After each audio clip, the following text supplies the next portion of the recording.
예, 저희 계속해서 사도행전 27장 살펴보도록 하겠습니다. 예, 27장은 44절까지 있죠. 그래서 그 물리적인 절수 자체는 이제 많은 편인데요. 내용 자체는 많지는 않습니다. 그런데 이 27장이 굉장히 좀 상징적인 장입니다. 그래서 우리가 여러 가지로 영적으로 이렇게 아주 풍성하게 대입해 볼 수 있는 장이라고 볼 수 있습니다. 그래서 저희가 일단은 그 각 절을 좀 빠르게 살펴보고 그 다음에 이 장이 상징하는 교훈들을 저희가 좀 생각해 보도록 하겠습니다. 예, 먼저 1절을 보시면 이렇게 되어 있죠. 우리가 배 타고 이탈리아에 가기로 결정되매 그들이 바울과 몇몇 다른 죄수들을 아우구스투스 부대의 백부장인 율리오라 하는 사람에게 넘겨주니라. 예, 여기서부터 이제 이탈리아로 가는 여행이 시작이 됩니다. 백부장인 율리오는 바울과 여러 죄수들을 호송해 갔습니다. 당시의 사정을 비춰보면 다른 죄수들은 로마로 이제 압송되어서 사형을 당하거나 아니면 뭐 아시는 것처럼 검투사가 되어서 이 콜로세움에서 관중들이 보는 가운데 맹수들과 아마 싸웠을 겁니다. 이제 그런 목적으로 로마로 다른 죄수들은 이렇게 압송되어 갔을 겁니다. 따라서 바울과 함께 가던 죄수들은 아무 소망도 없는 사람들이었고요. 바울은 이들에게 이제 복음을 전할 수 있는 어떻게 보면 좋은 기회를 얻었다고 볼 수가 있겠죠. 근데 이제 어쨌든 간에 뭐 이 죄수들이 어떤 죄를 지었는지는 모르지만, 그러니까 좋은 정권이든 나쁜 정권이든 이제 사형에 이렇게 처해진 사람들은 대부분은 뭐 종교적인 신념 때문에 사형당하는 그런 경우가 아닌 이상은 흉악범들이라고 볼 수가 있습니다. 그래서 아마도 이 바울과 함께 압송되어 가던 사람들은 이제 흉악범들이었을 것으로 보이고요. 뭐 우리 정확한 건 알 수 없지만 아마도 흉악범들이었을 겁니다. 그래서 로마까지 압송되어 가서 아마 콜로세움에 세워질 이렇게 그런 자들이었으라고 보여지고요. 바울이 이들에게 복음을 전하기가 뭐 쉽지는 않았겠죠. 예나 지금이나 흉악범들은 좀 거칠잖아요. 그래서 이런 거친 사람들에게 복음을 전하기가 쉽지 않았을 텐데, 이제 27장 내용을 뭐 아시는 것처럼 중간에 좋은 계기가 생기게 되어서 이 죄수들과 선원들과 군인들이 다 바울의 말을 이제 중간부터는 듣게 되죠. 예, 그래서 그 과정도 저희가 좀 보도록 하겠습니다. 2절. 우리가 아시아 해안을 따라 항해하려 하는 아드라미티움에 배 타고 떠났는데 데살로니가 출신의 마케도니아 사람 아리스다구가 우리와 함께 하였더라. 다음날 우리가 시돈에 들렀는데 율리오가 바울을 친절히 대우하며 그에게 자유를 주어 그의 친구들에게 가서 휴식을 취하게 하니라. 이 신약 성경에 백부장이 종종 등장합니다. 근데 신약 성경에 나온 백부장들은 대부분 인격을 갖춘 겸손한 인물들이었어요. 그러니까 인격자, 괜찮은 사람들이었고 또 굉장히 겸손한 사람들이었습니다. 성경에는 이상하리 많지 나쁜 백부장이 나오지 않아요. 나쁜 백부장이 있었겠죠. 뭐 나쁜 경찰도 있고 좋은 경찰도 있고 그렇죠. 소방관들하고 다 훌륭한 사람 아니라 또 안 좋은 소방관도 있을 겁니다. 비리 공무원들도 있잖아요. 아주 또 충실히 공무원 일을 하는 사람들도 있고요. 근데 희한하게 백부장이 나올 때마다 그렇게 나쁘게 나오진 않아요. 다 대부분은 좀 괜찮은 사람으로 나옵니다. 마가복음 15장에 나온 백부장은 십자가에 달려 돌아가시는 예수님을 보고 하나님의 아들이라고 고백했습니다. 마가복음 15장 39절이죠. 그분을 마주 보며 서 있던 백부장이 그분께서 이같이 외치시고 숨을 거두시는 것을 보고 이르되 진실로 이 사람은 하나님의 아들이었도다 하더라. 이 사람 아마 구원받았겠죠. 나중에 이 백부장, 우리가 자세히는 알 수 없지만 이런 정도의 고백을 하는 걸 보면요 구원받았을 겁니다. 또 누가복음 7장에 나온 백부장은 자신의 믿음을 고백했고 주님께서는 그 사람의 믿음을 아주 크게 놀라워하셨습니다. 누가복음 7장 6절부터 9절에 있는데요. 그때 예수님께서 그들과 함께 가시더라. 그분께서 이제 그 집에서 멀지 않은 곳에 오셨을 때 백부장이 친구들을 그분께 보내어 그분께 이르되 주여 친히 수고하지 마옵소서. 주께서 내 지붕 아래로 들어오심을 내가 감당할 자격이 없나이다. 그러므로 나 자신이 주께로 갈 자격이 없는 줄로 생각하였사오니 한 말씀만 하옵소서. 그러면 내 종이 낫겠나이다. 나도 권위 아래 있는 사람이며 내 아래에도 군사들이 있어 내가 한 사람에게 가라 하면 그가 가고 다른 사람에게 오라 하면 그가 오며 내 종에게 이것을 하라 하면 그가 그것을 하나이다 하며 예수님께서 이것들을 들으시고 그로 인해 놀라사 돌아서서 자기를 따르는 사람들에게 이르시되 내가 너희에게 이르노니 이스라엘에서 이렇게 큰 믿음을 내가 결코 발견한 적이 없노라 하시니라. 이거 정말 대단한 믿음이에요. 그냥 가라 하면 가고 오라 하면 오고 이것을 하라 하면 하고 엄청난 믿음입니다. 우리 그렇게 하지 않죠. 주님께서 우리가 어떤 게 하나님의 뜻이라는 분명한 사실을 알아도 이거 정말 해야 되나? 아니면 이거 하긴 해야 되는데 내가 너무 연약해 막 미루기도 하고요. 그래, 나중에 하자 이렇게 하기도 하고요. 즉각 순종하지 않습니다. 그러니까 즉각 순종한다는 건요 대단한 믿음이 있는 겁니다. 그래서 정말 주님께서 이스라엘에서도 내가 이렇게 큰 믿음 본 적이 없다 이렇게 아주 대단히 칭찬하셨죠. 이 백부장에 대해서는. 또 사도행전 10장에 나온 백부장이 누구죠? 고넬료였죠. 고넬료는 진실한 마음으로 하나님 앞에 나오는 아주 독실한 사람이었습니다. 사도행전 10장 1절과 2절에 있죠. 가이사랴에 고넬료라 하는 어떤 사람이 있었는데 그는 이탈리아 부대라 하는 부대의 백부장이더라. 그는 독실한 사람이요 자기의 온 집과 함께 하나님을 두려워하는 사람으로 백성에게 구제물을 많이 주고 항상 하나님께 기도하더라. 이 설명만 봐도 뭐 대단히 훌륭한 사람이라는 걸 알겠죠. 자기의 온 집과 함께 하나님을 두려워하는 사람으로 자기만 믿은 게 아니라 자기 가정도 다 하나님을 믿도록 인도했던 사람입니다. 이게 쉬운 일은 아니죠. 왜냐하면요 가족에게 복음을 전하고 이렇게 하는 게 간증이 있어야 가능한 일이거든요. 아예 생판 모르는 남한테 복음 전하는 게 더 쉽습니다. 근데 날 잘 아는 사람에게 복음 전하기는 쉽지는 않아요. 그렇죠. 내가 그 사람에게 어느 정도 간증이 있지 않으면 그 사람이 야 그냥 너나 잘해 이렇게 얘기할 수가 있겠죠. 그래서 이 고넬료는 가족들에게도 간증이 있는 사람이었습니다. 심지어 나중에 고넬료가 그 종들을 보내서 베드로를 이제 데려오게 되잖아요. 근데 그 주인이 없는 곳에서도 종들이 고넬료에 대해서 칭찬을 하고 있죠. 이건 정말 간증이 있는 겁니다. 사장 욕하는 경우도 많잖아요.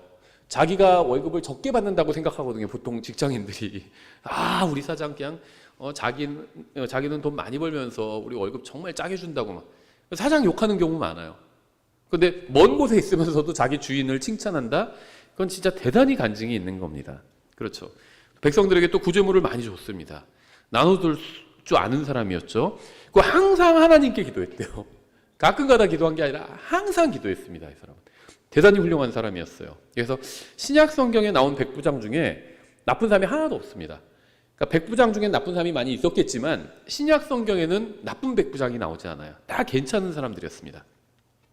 계속해서 4절 우리가 거기서 출항하였을 때 바람이 반대로 불므로 출항을 하는데 바람이 반대로 붑니다. 우리가 뒤에서 살펴보겠지만 인생도 그렇죠. 또 교회도 어떤가요? 세상이라는 바다에서 출항해서 항해하고 있는데 바람이 반대로 붑니다. 그렇죠.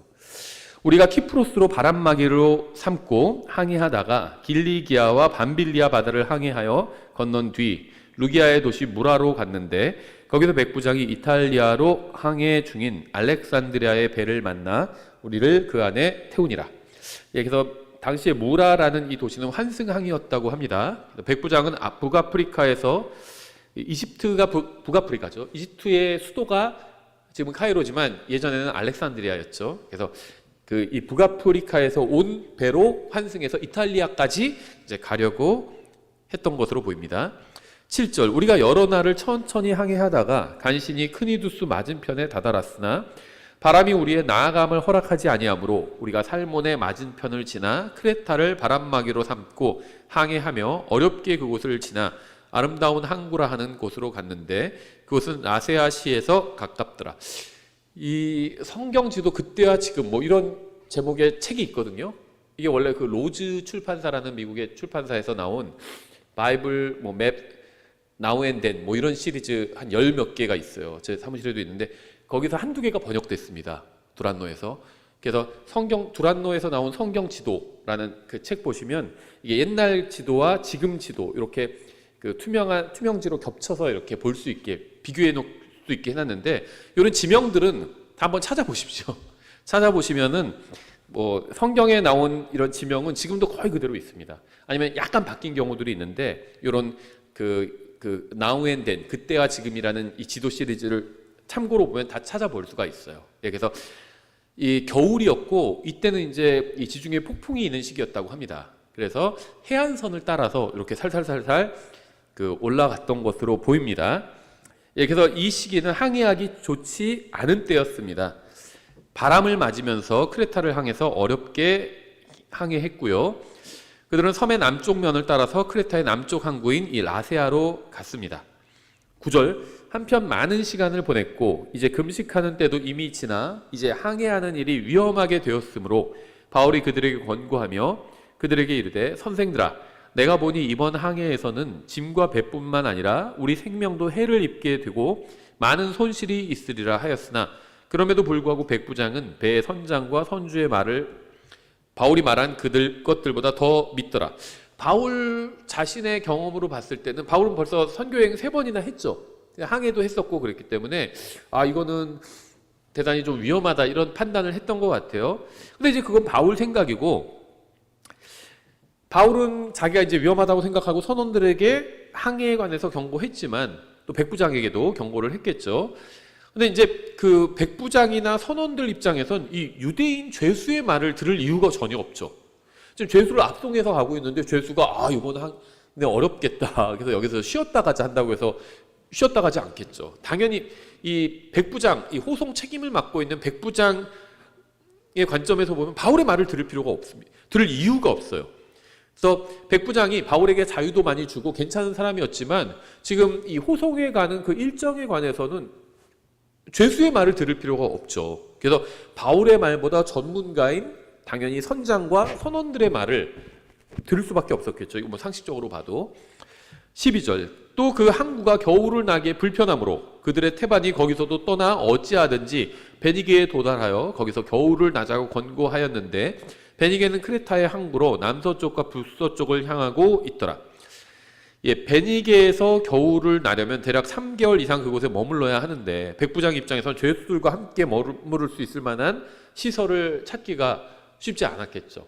여기가 이제 아마 머무는 이런 죄수들을 앞송해 가면서 중간에 머무는 그런 곳은 아니었던 것으로 보입니다. 그런데 항해하기가 어려우니까 바울은 여기서 머물자고 했고, 그래서 그런데 이 백부장 입장에선 전체 이제 호송을 책임지고 있는 백부장 입장에선 이게 겨울을 여기서 나려면 지금이 이제 겨울이거든요. 그래서 겨울을 여기서 나려면 적어도 석 달을 머물러야 되는데 이건 말도 안 된다 이렇게 판단을 했다는 겁니다. 13절, 남풍이 순하게 불매 그들이 뜻을 이룬 줄로 생각하여 거기서 닷을 올리고 크레타 곁으로 바짝부터 항해하였으나 얼마 지나지 않아 유로클루돈이라 하는 폭풍이 일어 그것을 대적하매. 예, 바울의 말을 계속 무시하고 항해하려고 했습니다. 남풍이 순하게 분다고 그랬죠. 그래서 바람도 순하게 항해하기 좋게 부니까 이제 이 해안선을 따라서 이렇게 살살살살 항해해서 가려고 했던 것으로 보입니다. 그런데 이 유로클루돈이라는 폭풍을 만나게 되는데요. 이게 이름이 유로는 유럽을 말하는 겁니다. 그다음에 클루돈은 이 사이클론을 말하는 거예요. 그래서 유럽의 사이클론이라고 보시면 됩니다. 그래서 그 유럽의 폭풍이다 이렇게 보시면 돼요. 그래서 이 유럽의 폭풍, 아주 강력한 폭풍을 만나서 더 이상 항해를 할 수 없는 지경에 이르게 되었습니다. 그러니까 지중해에서 순하게 불던 남풍이 갑자기 이제 막강한 폭풍으로 성장해 버린 거죠. 15절, 배가 휘말려서 바람을 뚫고 나갈 수 없으므로 바람이 몰고 하게 우리가 내버려 두니라. 바람을 맞아서 목적지가 있잖아요, 배는. 그래서 가야 되는데 이게 갑자기 막 너무 폭풍이 거세게 불고 바람이 막 반대로 불기도 하고 그러니까 바람을 뚫고 갈 수가 없어요. 그래서 그냥 바람에 이렇게 맡겨버린 겁니다. 우리가 그럴 때가 있죠. 인생을 이렇게 살아가야 되는데 어쩔 때 이게 내 힘으로 될 수 있는 일이 아니에요. 그럼 그냥 일단 이렇게 가는 방향으로 그냥 맡겨서 이렇게 인생도 따라갈 때가 있는 것 같아요. 예, 폭풍이 거세서 이제는 정상적인 항해를 하지 못하고 그저 바람이 몰고 가는 대로 따라가게 되었습니다. 예, 그래서 우리 인생도 말씀드린 것처럼 갑자기 이렇게 도저히 통제할 수 없을 정도로 어떤 문제가 커지는 경우가 있어요. 하지만 그런 경우에도 우리는 하나님께서 모든 것을 통제하실 수 있음을 알고 있죠. 폭풍으로 인해서 배가 침몰할 수도 있는 상황이었지만 바울은 주님께 받은 약속을 붙들고 로마로 갈 수 있다는 확신을 가지고 있었을 겁니다. 23장 11절에서 약속을 이미 받은 상태였죠. 그러니까 주님의 뜻에 거역해서 예루살렘으로 갔지만 주님께서는 그럼에도 불구하고 바울에게 약속의 말씀을 주셨습니다. 이게 23장 11절이죠. 그날 밤에 주께서 그의 곁에 서서 이르시되 바울아 기운을 내라. 내가 예루살렘에서 나에 대해 증언하였듯이 반드시 로마에서도 그렇게 증언해야 하리라 하시니라. 그래서 바울이 자기는 살아서 로마로 가게 될 것이다 라는 확신을 가지고 있었을 겁니다. 계속해서 27장 16절 우리가 글라우다라 하는 어떤 섬을 바람막이로 삼고 달리다가 애를 써서 거룻배를 붙잡음에 그들이 그것을 끌어올리고 도움을 받아 배 아래쪽을 둘러 감고는 혹시 유사에 빨려들까 두려워하여 돛을 내리고 그대로 밀려갔더라. 그래서 글라우다는 크레테 남쪽에 있는 아주 작은 섬이라고 합니다. 바울 일행은 파선하기 직전에 위급한 상황에 빠지게 되었습니다. 그들은 배에 대한 통제를 잃고 그냥 바람을 따라 밀려가고 있는 상황입니다. 18절 우리가 북풍으로 인해 심히 요동하였으므로 다음날 그들이 배를 가볍게 하고 셋째 날 우리가 배에 밧줄 감는 기구를 우리 손으로 버리니라. 폭풍으로 인해서 배가 통제를 잃고 침몰하는 것을 막기 위해서 선원들은 이 선적했던 짐을 이제 바다에 버리기 시작하죠. 이 요나에서도 비슷한 경우가 있었죠. 요나서를 보시면 요나서 1장 4절 5절에 그러나 주께서 큰 바람을 바다로 보내심에 바다에 강력한 폭풍이 일어나서 그 배가 거의 부서지게 되었으므로 이에 선원들이 두려워하며 저마다 자기 신에게 부르짖고 또 배를 가볍게 하려고 그 안에 있는 물건들을 바다로 던졌으나 요나는 배전으로 내려가 눕고는 깊이 잠이 드니라. 물건도 중요하지만은 생명이 더 중요하죠. 그래서 이제 물건을 바다에 던지고 이제 배가 침몰당하지 않게 하기 위해서 물건을 이렇게 포기하는 경우들이 종종 있죠. 요나서에서도 그랬고 지금 여기서도 이제 그런 기구들을 던지게 됩니다. 그리고 나중에 보면 식량까지도 바다에 버리게 됩니다. 일단 살고 봐야 되니까 식량도 버리는 거죠. 물론 이제 요나의 경우에는 이게 자연적인 태풍은 아니었죠. 하나님께서 요나를 벌하기 위해서 보내신 태풍이었기 때문에 짐이 아니라 요나를 바다에 들어 던진 후에 폭풍이 멎게 되죠.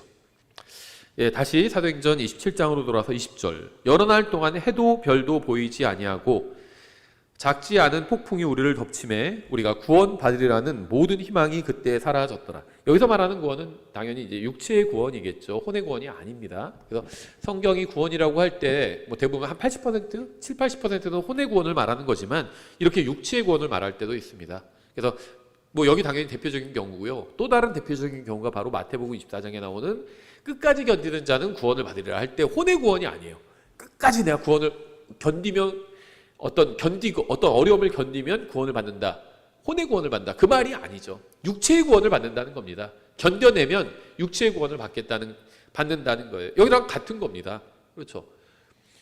수영해서 가야 되는데 힘이 없어서 그냥 포기해버리면 육체가 물에 빠져 죽는 거죠. 끝까지 견뎌내고 어려움도 견뎌내고 수영해서 육체까지 가면 육체가 구원받게 되는 거죠. 그래서 성경에서는 육체의 구원에 대해서 말씀하는 경우들도 종종 있습니다. 문맥을 보면 다 쉽게 알 수 있어요. 여기도 문맥을 보면 당연히 이게 혼의 구원이 아니라는 건 누구나 다 알 수 있죠. 마태복음 24장도 마찬가지입니다. 대환란 때 그 혼의 구원에 대해서 말씀하시는 것이 아니라 육체의 구원에 대해서 말하는 겁니다. 폭풍은 여러 날 동안 지속되었습니다. 배에 탔던 모든 사람은 다 당연히 패닉에 빠졌겠죠. 우리가 뒤에서 보면 이 여러 날 동안이라고 했는데요. 2주간입니다. 2주라고 나와요. 2주간 해도 별도 보이지 않고 비만 내리고 폭풍이 몰아쳤습니다. 그럼 당연히 패닉에 빠질 수밖에 없겠죠. 성경에 보면요. 이 세 가지 폭풍이 나오는데요. 첫 번째 폭풍은 요나의 폭풍입니다. 요나의 폭풍은 죄에 대한 하나님의 심판을 상징하죠. 죄인을 바다에 던져야만 심판의 폭풍이 멎었습니다. 이것은 우리를 위해서 죄가 되신 예수님을 상징합니다. 둘째 폭풍은 바로 이 사도행전 27장에 나오는 바울의 폭풍입니다. 이 폭풍은 오래 지속되었죠. 이것은 환난 중에도 함께 하시는 하나님의 은혜를 상징합니다. 2주간이나 해도 비치지 않고 비가 내리면서 이 큰 폭풍이 일었지만 주님께서 바울과 함께 해주셨잖아요. 그렇죠. 그래서 바울은 확신이 있었습니다. 자기가 여기서 죽지 않으리라는. 그래서 하나님의 은혜를 상징하고요. 셋째 폭풍이 바로 이제 복음서에 나오는 이 마가복음 4장에 나오는 폭풍입니다. 이 폭풍은 예수님의 말씀으로 인해서 즉시 멈춰버렸죠. 예수님께서 이 갈릴리 호수, 근데 갈릴리 호수가 크기 때문에 갈릴리 바다라고 부르죠. 근데 이 갈릴리 바다에서 예수님께서 제자들과 함께 배에 타시고 예수님께서 주무셨을 때 폭풍이 일어나게 됩니다. 그때 제자들이 이제 우리가 죽게 된 것을 왜 주님께서 돌보지 않으십니까 하고 주님께 원망을 하게 되죠. 주님께서 일어나셔서 제자들의 믿음 없음을 꾸짖으시고 또 바람과 파도도 꾸짖으셨죠. 그래서 즉시 주님의 말씀으로 인해 이 폭풍이 멈추게 됩니다. 그래서 이것은 주님의 말씀 안에 항상 문제의 답이 있음을 보여줍니다. 그래서 세 가지 폭풍이 있었고요. 21절. 그러나 오랫동안 먹지 않은 뒤에 바울이 그들의 한가운데로 나아가 서서 이르되 선생들아 너희가 내 말에 귀를 기울이고 크레타에서 떠나지 아니하여 이러한 피와 손실을 면하였어야 하였느니라. 어떻게 보면 좀 그냥 평상시에 들으면 얄미울 수도 있는 말이죠. 내가 뭐라고 그랬어? 거기서 있어야 된다고 얘기했잖아. 지금 그 얘기를 하는 건데 지금 상황은 처참하기 때문에 뭐 얄밉고 자시고 할 수 있는 그런 상황이 아닌 것 같아요. 지금 2주간이나 제대로 먹지도 못하고 폭풍 가운데 뭐 너덜너덜해졌습니다. 다. 선장과 백부장은 바울의 말을 듣지 않았었죠. 그래서 희망이 완전히 사라져 버릴 때까지 바울에게는 발언권이 주어지지가 않았을 겁니다. 그때는 그냥 좀 바람이 거세게 불고 그랬지만 살살살살 해안선을 따라서 항해해서 갈 수 있는 상황이었잖아요. 그때 바울이 이거 상황이 좋지 않다. 우리가 여기서 좀 한 계절 나고 가자. 이렇게 얘기했을 때 당연히 지금 그 압송 이 과정을 늦추는 거기 때문에 이 백부장은 거기에 동의할 수가 없었습니다. 그 선장도 지금 빨리 이걸 그 사람들을 실어 날라줘야 그 다음에 또 일할 수 있고 운임을 받을 수 있잖아요. 근데 이걸 지금 이 손님들을 통해서 받는 운임은 정해져 있을 텐데 이걸 뭐 3달이나 지체했다가는 손해가 날 수 있죠. 선장도. 그래서 당연히 선장도 바울의 말을 듣지 않았습니다. 그런데 이제 엄청나게 큰 폭풍을 만나게 되고 이제 배와 사람이 다 너덜너덜해지니까 이제는 바울이 다시 발언권을 받게 된 겁니다. 그래서 이런 위기를 통해서 바울이 여기서 이제 주도권을 갖게 됩니다. 이제 인간의 관점에서 소망이 모두 사라지고 기운도 완전히 빠져버렸을 때 바울은 그들이 살 수 있는 생명의 길을 이제 제시할 수 있었습니다. 하나님께서는 종종 이렇게 인간의 모든 기력이 끝나는 곳에서 일하기 시작합니다. 그래서 뭐 청교도 명언이나 뭐 일반적인 그런 기독교 명언에도 이런 말들이 있죠. 하나님께서는 인간의 기력이 닿는 곳에서 일하기 시작하신다. 뭐 이런 비슷한 그런 말들이 있죠. 22절. 이제 내가 너희를 권하노니 기운을 내라. 배만 잃을 뿐 너희 가운데 한 사람도 생명을 잃지 아니하리라. 바울이 나쁜 소식과 좋은 소식을 전했죠. 좋은 소식은 그들이 죽지 않게 될 것이라는 소식이었고 나쁜 소식은 배는 침몰할 것이라는 소식이었습니다. 그렇죠? 좋은 소식, 나쁜 소식. 좋은 소식은 집에 불이 났지만 우리 중 아무도 죽지 않았다. 그리고 나쁜 소식은 불이 나서 우리 재산이 다 홀라당 타버렸다. 뭐 이런 비슷한 얘기를 지금 하고 있는 거죠. 근데 재산도 중요하지만 생명이 훨씬 더 중요합니다. 사람이 아무리 많은 것, 심지어 온 세상을 소유한다 해도 생명을 잃으면 아무 소용이 없죠. 마가복음 8장 36절이죠. 사람이 만일 온 세상을 얻고도 자기 혼을 잃으면 그에게 무슨 유익이 있겠느냐? 혹은 사람이 무엇을 주어 자기 혼을 대신하게 하겠느냐? 그래서 이 생명보다 더 소중한 건 없습니다. 벨은 잃었지만 그래도 생명을 잃지는 않게 될 것이다. 이렇게 바울이 이제 좋은 소식을 전해줬죠. 23절. 이제 분위기가 바뀌기 시작합니다. 나를 소유하신 하나님, 곧 내가 섬기는 하나님의 천사가 이 밤에 내 곁에 서서. 이 천사, 엔젤이라는 말은 내 의미는 어피어런스입니다. 기본적으로 나타남이에요. 그래서 하나님의 천사는 일반적으로는 하나님께서 보내신 천사라는 의미죠. 하나님의 천사라는 말이. 근데 여기서는 하나님의 나타남이라는 의미입니다. 그러니까 엔젤이 어피어런스라고 기본적으로 보시면 돼요. 드러남, 나타남. 그래서 하나님의 천사는 하나님이 나타나는 겁니다. 근데 하나님께서 천사를 메신저로, 사자로 보내실 때는 하나님을 대신해서 그 천사가 나타난 거죠. 그래서 기본적으로 이 천사라는 말은 현현, 어피어런스 이렇게 생각하시면 됩니다. 따라서 여기서 바울에게 나타나신 하나님은 아들 하나님이신 예수 그리스도라고 볼 수가 있겠죠. 24절 이르되 바울아 두려워하지 말라 내가 반드시 카이사르 앞에 가야 하리라 보라 하나님께서 너와 함께 항해하는 자들을 다 내게 주셨느니라 하였으니 지금 항해하고 있는 사람 전체를 다 너에게 주셨다 이렇게 얘기하고 있죠. 앞서 언급한 것처럼 바울은 예루살렘에서 주님을 증언해야 한다는 약속의 말씀을 주님께 이미 받은 상태였습니다. 그래서 바울은 여기서 폭풍으로 인해 죽지 않으리라는 확신을 가지고 있었어요. 주님께서는 밤에 특별하게 나타나셔서 바울뿐 아니라 그와 함께한 모든 사람이 다 죽지 않을 것이라고 말씀하셨습니다. 그리고 이 사람들 다 너에게 주겠다 이렇게 주도권을 바울에게 주었죠. 그래서 특히 이 말을 바울이 이제 공개적으로 선언하고 있는 겁니다. 하나님께서 너와 함께 항해하는 자들을 다 내게 주셨느니라.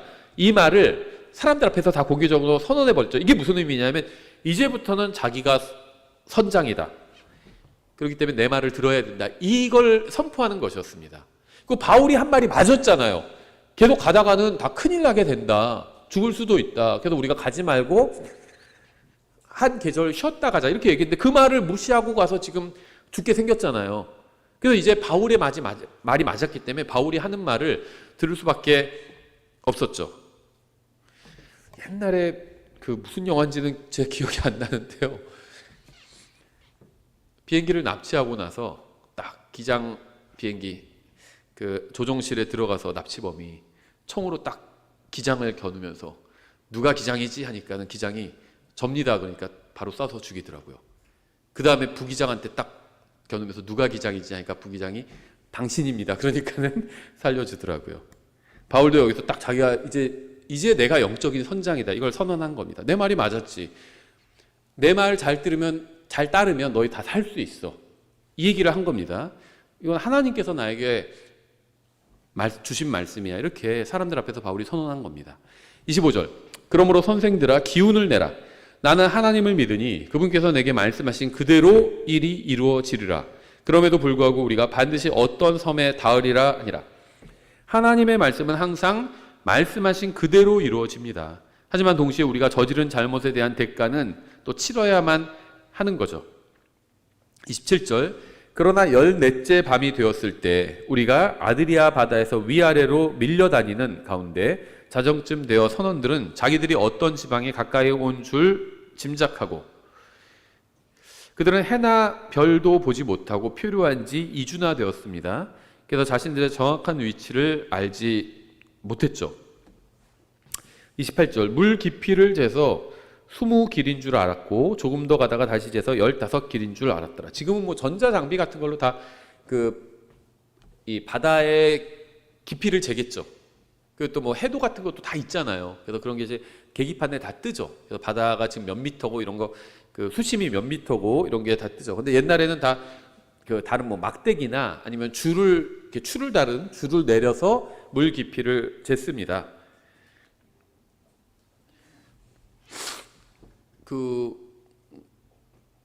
뭐 아시겠지만은 왜 미국의 아주 미국의 아주 유명한 소설가 막 트웨인이 있죠.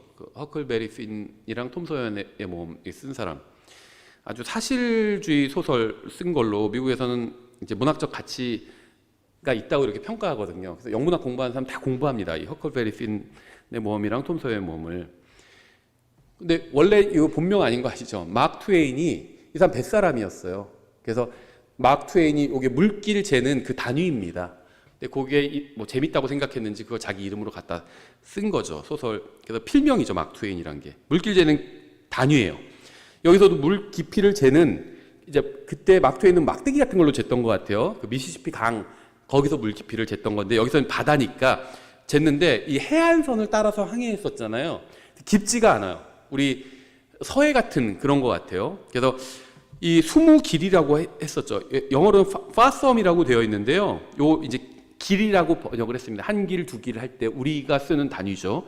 함정에서 그렇게 번역을 했는데 이 한 길은 대략 30cm 정도라고 합니다. 그러면은 20길이면 6m 정도죠. 수심 6m 정도. 여기 깊지는 않아요. 조금 더 가서 재보니까 15길 하니까 이제 수심 4.5m 정도. 이 정도 됐던 거죠. 그래서 점점 수심이 줄어들고 있는 거를 알 수 있었죠. 깊이가 줄어들고 있는 걸. 그래서 육지가 그렇게 멀지는 않구나 이렇게 아마 생각을 했을 겁니다. 근데 육지가 멀지 않으면 암초 같은 게 또 있을 수가 있죠. 그래서 이제 위험한 상황이었습니다. 29절. 그때 우리가 혹시 암초에 걸릴까 두려워하였으므로 그들이 뱃고물에서 닷 4개를 내리고 날이 새기를 고대하니라. 수심은 낮아지고 있지만 캄캄한 밤이었기 때문에 암초에 걸릴 수도 있는 상황이라서 이제 날이 새기를 기다리고 있습니다. 걱정과 근심과 두려움은 항상 밤에 가중됩니다. 빛이 없이는 앞으로 나아갈 수가 없어요. 감사하게도 주님께서 우리에게 말씀의 빛을 주셨습니다. 시편 119편 105절이죠. 주의 말씀은 내 발의 등불이요 내 길의 빛이니이다. 하나님께서 어둠 가운데 살도록 사람을 만들지 않으셨습니다. 주님께서는 사람이 빛 가운데 살도록 만드셨습니다. 사람은 빛이신 하나님 없이는 살 수 없는 존재입니다. 지금은 사람의 육체가 한계가 있기 때문에 어둠이 있어야 돼요. 우리가 인간의 육체가 타락했기 때문에 이 육체가 한계가 있습니다. 어둠이 있어야 밤에 쉴 수가 있죠. 그런데 나중에 주님께서 오셔서 온 세상을 새롭게 하시면 그때는 사람의 육체도 지금의 이런 타락한 육체는 아니겠죠. 특히 구원받은 그리스도인들의 육체는 주님의 몸과 같은 영광스러운 몸을 입게 될 것이고 그러면 쉴 필요가 없습니다. 그래서 계시록 21장 23절에서 밤이 없어요. 이제는 그 도시 새 예루살렘이죠. 그 도시는 안에서 빛을 비출 해와 달이 필요 없었으니 이는 하나님의 영광이 그 도시를 밝혀주었고 어린 양께서 그 도시의 광채이시기 때문이라. 이젠 육체가 피곤하지 않습니다. 그래서 밤이 필요 없어요. 쉴 필요가 없습니다. 놀랍지 않아요? 그래서 사람은 빛 가운데 살도록 처음부터 그렇게 창조되었고 나중에 새 예루살렘에서 우리가 항상 빛 가운데 살게 될 것입니다. 근데 지금은 아직 이 옛 본성이 있는 육체 안에 살고 있기 때문에 죽음을 연습해야 돼요. 그래서 밤에는 자야 되는 거죠.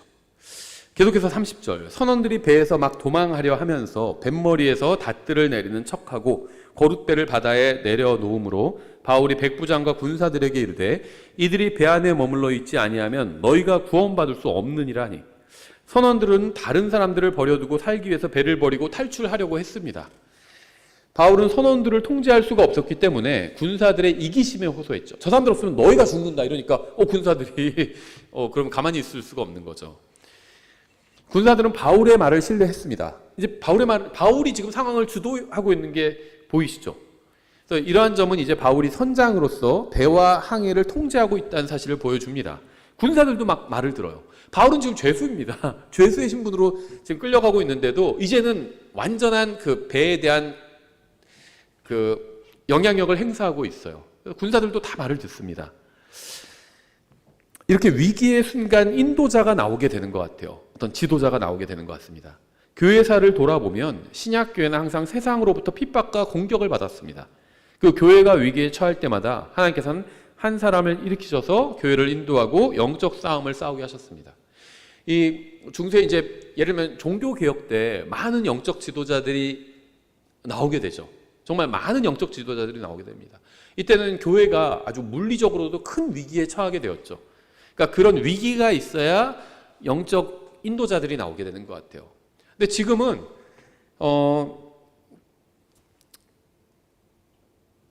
영적으로는 뭐 어둠의 시대겠지만 항상 마지막 때이기 때문에 근데 물질적으로는 아주 풍요로운 시대죠. 특히 대한민국 그렇습니다. 대한민국, 미국 뭐 이런 선진국들 잘 사는 나라들은요 물질적으로 막 넘치는 시대예요. 이런 때는 영적 지도자가 잘 나오지 않습니다. 자, 아쉬운 게 이제 미국은 그 킹제임 성경의 역사가 길잖아요. 그래서 뭐 미국 자체의 역사는 뭐 한 200년 좀 넘지만 이제 그 전부터 영국부터 시작돼서 400년 이상을 이제 이어져 내려오고 있잖아요. 영어권은 그 영어권에서는 아주 그 400년 동안 정말 괜찮은 영적 지도자들이 많이 있었습니다. 제가 말하는 영적 지도자는요, 그냥 단순히 한 교회의 목사를 말하는 게 아니에요. 여러 교회와 이 그리스도인들 많은 우리 교회뿐만 아니라 여러 그리스도인들에게 영향을 미치는 인물들. 이 교회사에서 보면 이 영미권에선 꽤 많이 있었습니다. 그런데 한국에는 없는 것 같아요. 영적 지도자다라고 할 만한 사람이 글쎄 잘 모르겠어요. 제가 뭐 한국 교회사는 사실 잘 모르기는 하는데요. 없는 것 같아요. 한국 교회 괜찮은 인격적으로 훌륭한 목사님들은 있었습니다. 한국 기독교 역사에. 그럼 부인할 수 없는 사실이에요. 인격적으로 간증들을 보면 아주 훌륭한 분들이 있었는데, 그러니까 하나님 앞에서 교리도 바른 교리를 붙들고 있으면서 바르게 복음도 전하고 또 많은 그리스도인들에게 영향을 미쳐서 바른 교회들, 여러 그리스도인들과 많은 교회들이 바른 방향으로 가게 이끄는 그런 영적 지도자가 그냥 제 소견에는 없었던 것 같아요. 저는 우리나라 교회도 있었으면 좋겠다고 생각하고, 특히 독립침례교회도 좀 있었으면 좋겠다고 생각하는데, 독립침례교회도요 영적 지도자가 없습니다. 그러니까 교회사적인 그런 관점이 아니라 좀 더 작은 관점으로 봐도 영적 지도자가 없어요. 이 독립침례교회. 그러니까 개교회 목사들은 있습니다. 자기 교회에서, 자기가 인도하는 교회에서 설교하고 가르치고 또 성도들에게 영향을 끼치고 이런 목사들은 있어요. 교회가 뭐 작은 교회 있고 좀 큰 교회 있고 중간 교회 있고 여러 가지 독립침례교 교회들이 좀 있잖아요. 지금 한국의 독립침례교회가 이제 이제 킹제임 성경에서 번역된 여러 가지 성경들 믿는 교회 다 포함하면 한 80개 정도 되는 것 같아요. 100개가 채 안 돼요. 그런데 교회 목사들은 있는데 영적 지도자가 없어요. 여러 교회들을 또 다 존경하면서 따를 수 있는 그런 영적 지도자는 없습니다. 그래서 저는 주님께서 빨리 재림하시면 모든 문제가 다 해결되는 것이고, 만약에 우리는 언제 오실지 모르잖아요. 좀 늦게 오신다면 좋은 영적 지도자가 있었으면 좋겠다. 지금 당장 우리 시대엔 없어도 우리 다음 세대라도 있었으면 좋겠다, 이런 생각을 합니다. 목사들은 있어요. 전 목사도 없다 이런 말을 하는 건 아닙니다. 각 교회를 책임지는 목사들이 있는데 여러 교회에서 따르는 영적 지도자는 없습니다. 이 독립침례교회 없어요. 없습니다. 아예 없어요. 저 여기 30년간 있었지만 못 봤습니다. 예, 좀 안타깝고요. 저희가 몇 절까지 봤죠? 32절까지 봤죠. 예, 그래서 32절 볼 차례입니다. 그때 군사들이 거룻배의 밧줄을 끊어 그것을 떨어뜨리니라. 이 거룻배는 일종의 구명보트라고 보시면 됩니다. 구명보트를 포기하면 더욱 배를 지킬 수밖에 없죠. 구명보트는 예비용이에요. 그런데 구명보트를 다 잘라버렸습니다. 선원들이 그것 타고 도망가 버릴까 봐 다 잘라버렸죠. 그 이제 구명보트가 없으니까 이 배를 지켜야 돼요. 다른 대안이 없는 상황이 돼버렸죠. 하나님께서 우리가 더욱 주님만 신뢰하게 하기 위해서 다른 수단을 모두 사라지게 하시는 경우가 종종 있습니다. 다른 방법이 없어요. 누가 도와줄 사람도 한 명도 없고 그런 경우도 있습니다. 오직 주님만 신뢰하고 갈 수밖에 없는 그런 경우들이 있어요. 우리가 주님이 아닌 다른 것을 신뢰하면 주님께서 일하지 않으십니다. 우리가 다른 모든 것을 포기하고 오직 주님만 신뢰하면 이제 주님께서 말씀하신 대로 일하기 시작하실 겁니다. 33절, 날이 새어가매 바울이 그들 모두에게 간청하여 음식을 먹게 하고 이르되 너희가 기다리며 계속해서 아무것도 먹지 아니하고 금식한 지가 이날로 10나흘째이니 그러므로 원하건대 음식을 조금 먹으라. 이 일이 너희의 건강을 위하느니라. 너희 중 어느 누구의 머리에서 머리털 하나도 떨어지지 아니하리라 하니라.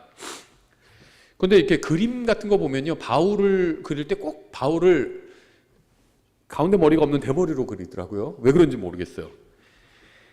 그래서 바울 하면 자꾸 대머리 이런 그게 있는데 정확한 건 모르죠. 그 그림이 그렇게 그립니다, 자꾸. 근데 머리털을 강조하고 있어. 머리털 하나도 떨어지지 않는다. 딱 이렇게 강조하고 있습니다.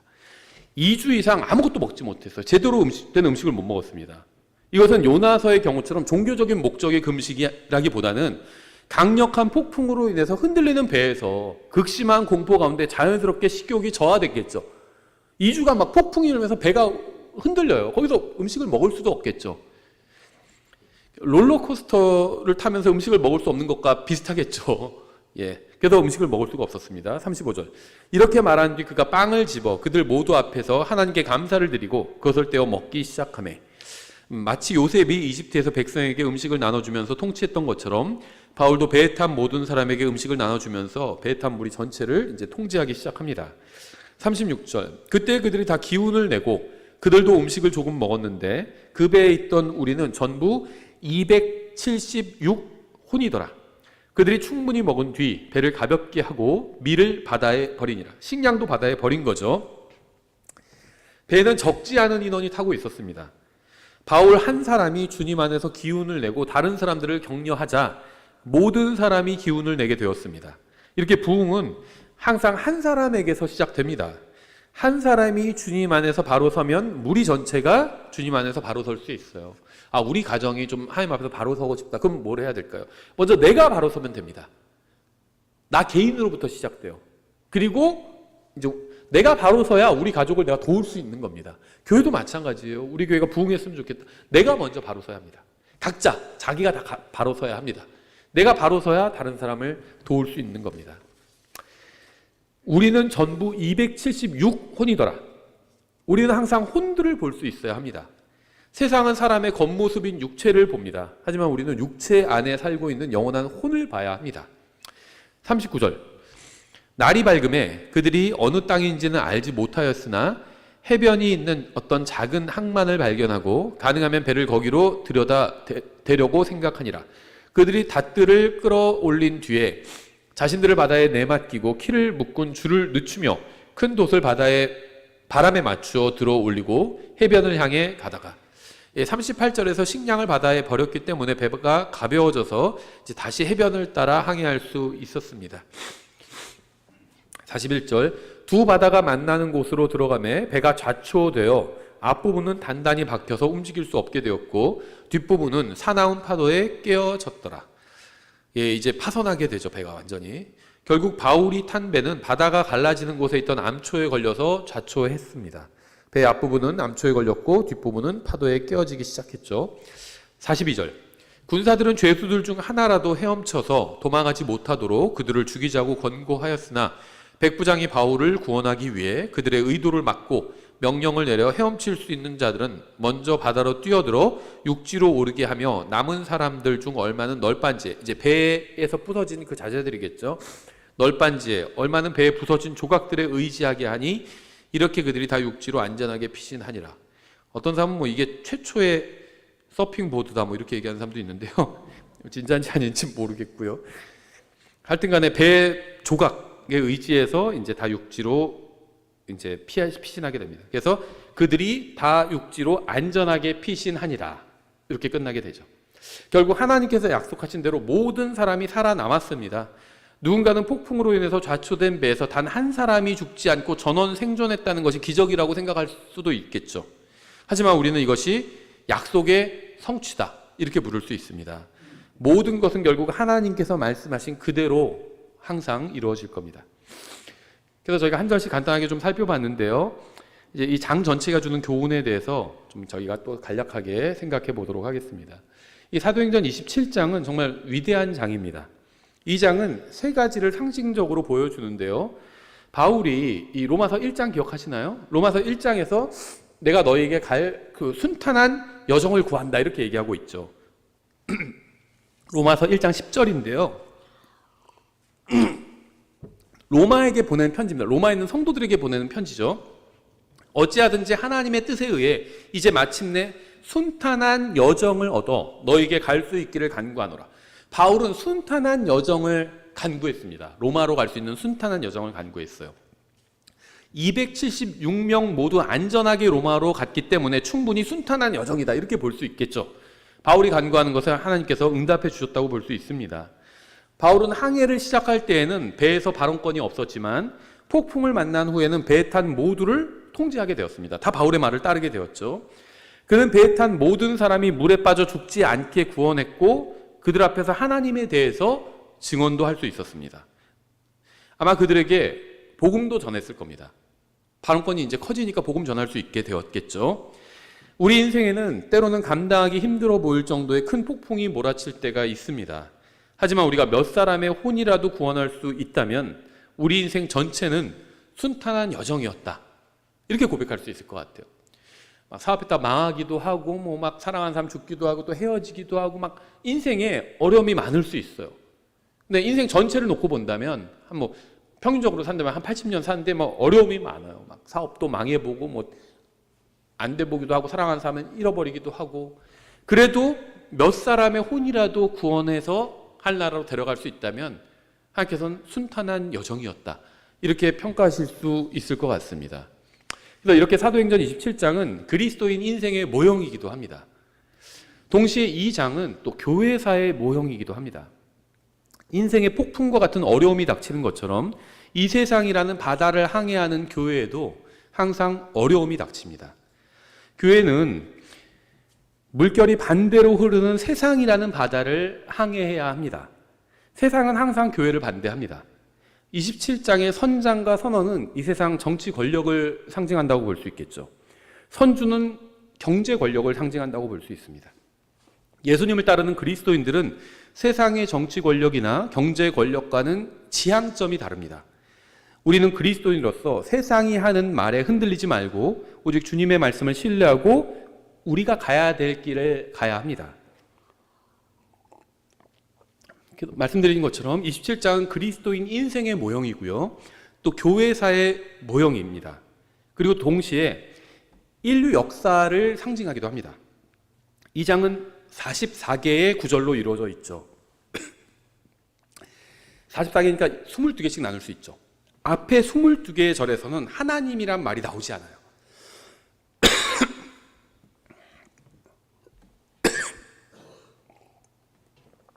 22개 절에서는 하나님이란 말이 나오지 않는데 27장에서 하나님이란 말이 가장 먼저 나온, 이제 처음 등장하는 절이 바로 23절입니다. 하나님 없이 사는 인간은 실패하게 됩니다. 파선하게 돼요. 뒤에 22개 절에선 이제 하나님이 나옵니다. 23절에서 하나님이란 말이 나오자 사람들은 기운을 차리게 됩니다. 하나님이 나오시자 모두 다 죽지 않고 안전하게 육지에 도달하게 됩니다. 27장은 또 마지막 때를 상징하기도 합니다. 교회는 어두운 바다에서 항해하는 배와 같습니다.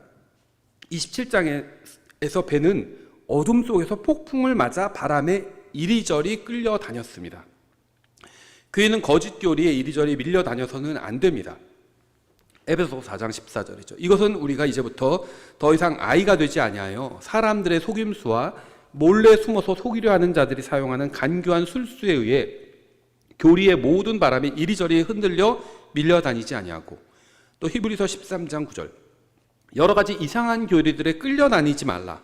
음식이 아니라 은혜로 마음을 굳게 함이 선한 일이니 음식에 전념한 자들에게 음식이 유익을 끼치지 못하였느니라.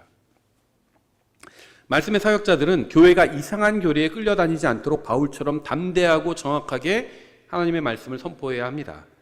바울은 배에서 혼란 속에 있던 자들을 하나님의 말씀으로 안심시켰죠.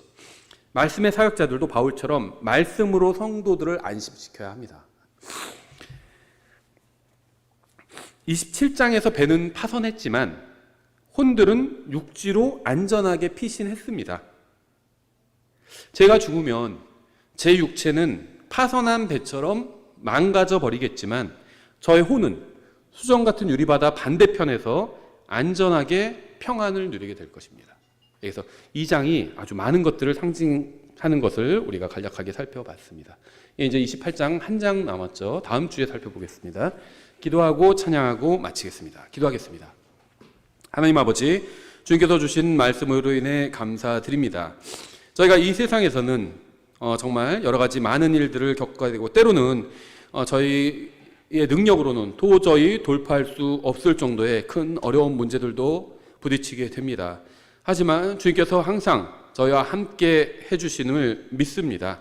저희가 저희 이런 짧은 인생의 여정에서 여러 가지 풍랑을 만날지라도 몇 사람이라도 주님께로 혼들을 데려가는 그런 순탄한 여정의 인생을 살 수 있도록 도와주시기 원합니다. 감사드리며 예수님의 이름으로 기도드렸습니다. 아멘.